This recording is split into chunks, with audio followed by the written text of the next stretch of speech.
Hey y'all, and welcome back to my trading channel. Today we're going to be talking about calls and puts and when to use both of them. So I have my computer here. We are going to be looking at the screen today. So if you do not know, there are two different types of options contracts that someone can buy or sell. One is called a call option and one is called a put option. They both represent 100 shares of a stock in the stock market. They both have strike prices, premiums, expiration dates, Greek values, all of that. The contracts look extremely similar. This is an example of a call option, and then this is an example of a put option. So as you can see, they look very similar. I'm only talking about buying options, and then to get rid of it, you sell it back to the market. But the first step is to buy it. So when it comes to which one to buy, that is where you really need to know the difference. An investor or trader will buy a call option when they are anticipating that the price of that stock share is going to go up in value over time. And as we know, with the stock market, it is consistently going up in value. It has been for decades and centuries at this point. It just keeps going up. So call options are definitely the ones that you really want to be looking at because they are the safest to hold long term. Because even though we have ups and downs in the market on the short term, in the long term, the stock market is always going up. So buying a call option, especially if you have a far out expiration date, it's kind of a no-brainer. Now, an investor or trader would buy a put option when they are anticipating the stock share value to go down. So a lot of times people will buy put options when there's a sell-off happening, or they'll buy a put option for a short term when it comes to day trading, when getting in on juicy red candles that happen intraday time frame or scalping time frame. And then also for certain sell-offs when news happens. In this case, it would be bad news, or a stock had bad earnings reports come out. A stock can drop significantly and you can make a lot of money with put options that way. But I'm going to go into more depth as to why you would also want to get a put option. Now let's go over to the charts, and I'm going to show you guys the setups and scenarios that you would want to look for when it comes down to which one to buy, a call option or a put option. So as I was speaking about before, most of the time you're going to want to look to buy a call option because it is the safest thing to do in a bullish market, which the market has been in. So this is the Amazon stock right now. I'm on the 30-minute time frame when looking at this chart. And when I zoom out, you can see the market is just, we're just blasting off. We're just blasting off. So when I look at this chart, I'm not even looking at put opportunities. Any put opportunity on this type of chart would just be very short-lived, very quick, very in and out, scalper style, because for the long run, we are just continuously going up. So you definitely would not want to hold a put option on something like this. And again, this is Amazon 30-minute time frame. So when I look over here at this chart, this is a perfect chart that you look for calls on.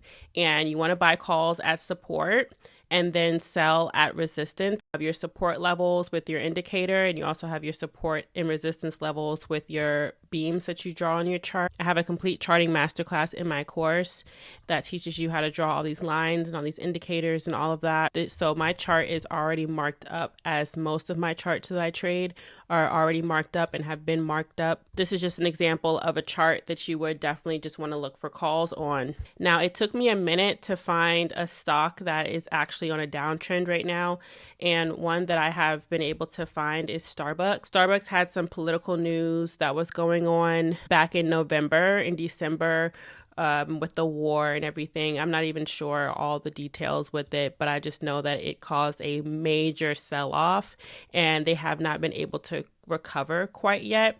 We've kind of stopped and been able to bounce at this $90 area, but we still have not been able to get back up into the hundreds where it was back in November of 2023.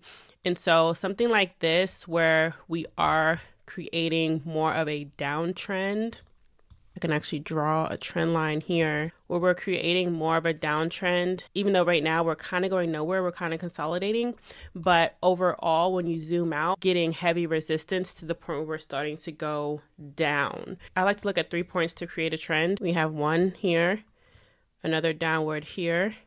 And then in order for it to create a trend on this trend line, we would need to be bouncing off of this line here at some point in the near future for me to consider this a true downtrend. But so far, it looks like that's the direction that we're going in on Starbucks. So Starbucks is actually one that you would look at to see the next time it gets resisted at either a major point like this red trend line, or maybe a more minor point. Let me clone this and see Right now I'm just eyeballing, and I'm seeing that we can kind of get a trend line here as well. Change the angle on it. Y'all see what I did here? All right, so we got a touch point here, here. Also here, we can consider that as well. And then here, so this is 5 separate touch points in 5 separate time periods over the course of the year. This point right here is dated March 2023.